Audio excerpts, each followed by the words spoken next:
네, 오늘은 우리가 함께 이 누가복음 21장의 말씀을 살펴보기를 원합니다.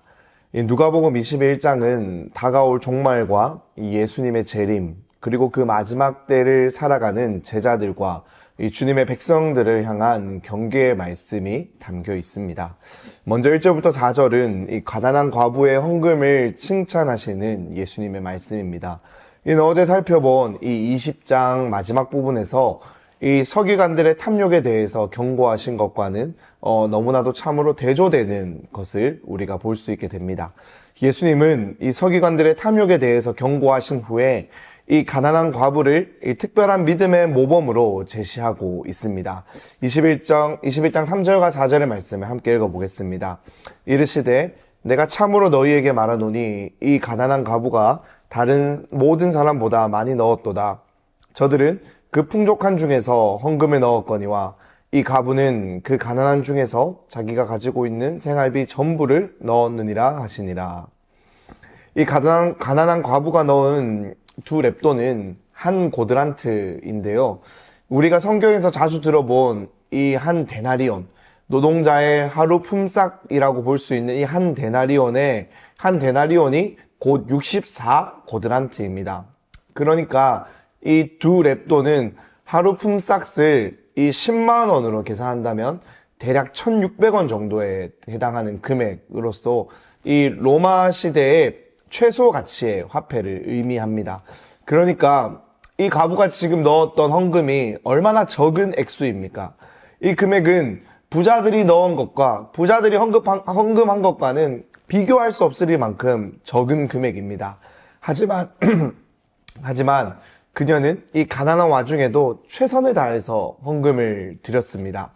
하나님이 자신의 필요를 공급하시고 지키실 것을 믿는 믿음으로 자신이 하나님을 향하여 해야 할 모든 것을 전부를 다 하고 있다라는 거예요. 사랑하는 여러분, 진짜 보화를 발견한 자는 자신의 모든 것을 팔아서 밭을 삽니다. 하나님을 만난 사람은 자신의 전 재산을 드려도 아깝지 않은 인생을 살아갑니다. 정말로 무엇이 내 인생의 전부인 것을 알기 때문입니다.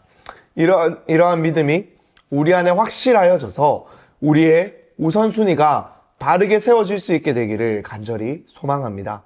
이어지는 5절부터 이 24절까지는 24절의 말씀을 통해서 예수님은 종말의 때에 대하여 말씀하고 있습니다.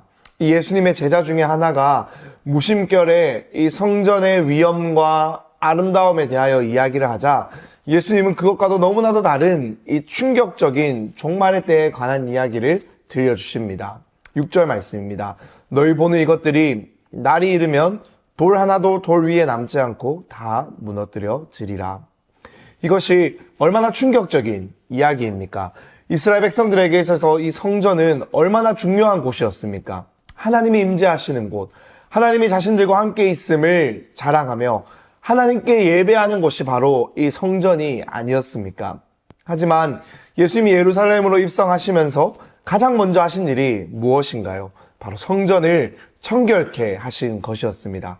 이 성전이 성전답지 못하고 제 기능을 발휘하지 못하고 있는 것을 보시고 주님은 만민의 기도하는 집인 이 성전을 청결하게 하십니다. 그리고 이제는 당신을 믿는 자들의 마음 가운데 내가 함께 하시며 그 믿음으로 살아가는 자들의 마음을 성전 삼아서 영원히 우리와 함께 하시겠다라는 당신의 이 놀라운 구원을, 그 약속을, 그 새 언약을 성취하기 위해서 주님은 십자가를 지기 위해 예루살렘으로 들어오셨습니다.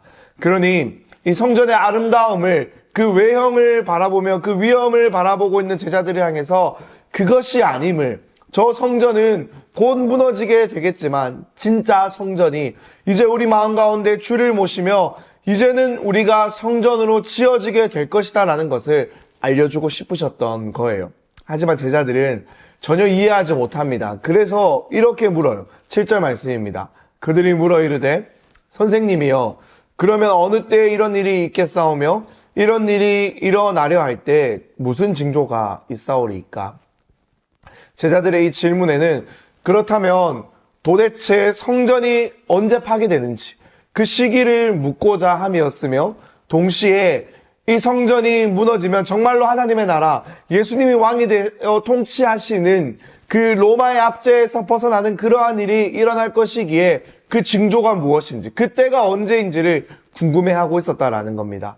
바로 그때 예수님은 이들의 질문에 대하여 거짓 선지자들, 미혹하는 자들을 조심하라라고 말씀하십니다.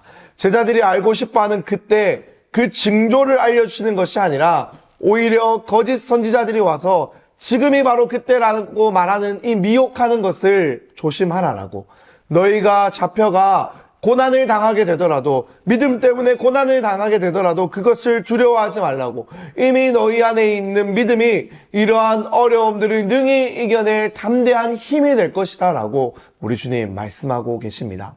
그리고 이어서 예수님은 이 25절에서 이 33절의 말씀을 통해서 자신이 다시 오실 것, 자신의 재림에 대해서 우리들에게 이렇게 말씀하십니다. 25절입니다. 1월 성신에는 징조가 있겠고 땅에서는 민족들이 바다와 파도의 성난 소리로 인하여 혼란 중에 공고하리라. 사람들이 세상에 임한 일을 생각하고 무서워함으로 기절하리니 이는 하늘의 권능들이 흔들리겠습니다. 그때에 사람들이 인자가 구름을 타고 능력과 큰 영광으로 오는 것을 보리라. 예수님의 재림의 때에는 온갖 우주적인 징조들이 동반될 것입니다. 그때는 종말을 준비하지 못한 자들에게 있어서 공포의 시간일 거예요. 하지만 예수님의 재림을 고대하던 사람들에게는 소망의 날이 될 것입니다. 그렇기에 우리 또한 준비되지 않은 채 이 재림의 때를 맞이하지 않도록 우리에게 맡기신 것대로 매일의 일상을 살아가며 포기하지 말고 낙심하지 말고 항상 기도하며 겸손히 주 앞에 엎드려 미혹하는 영에 흔들리지 않고 오직 주의 말씀 가운데 굳게 서야 할 줄로 믿습니다. 이 21장의 마지막 부분인 34절에서 38절까지의 말씀은 이제 다시 제자들을 향한 경고의 말씀으로 끝을 맺고 있습니다.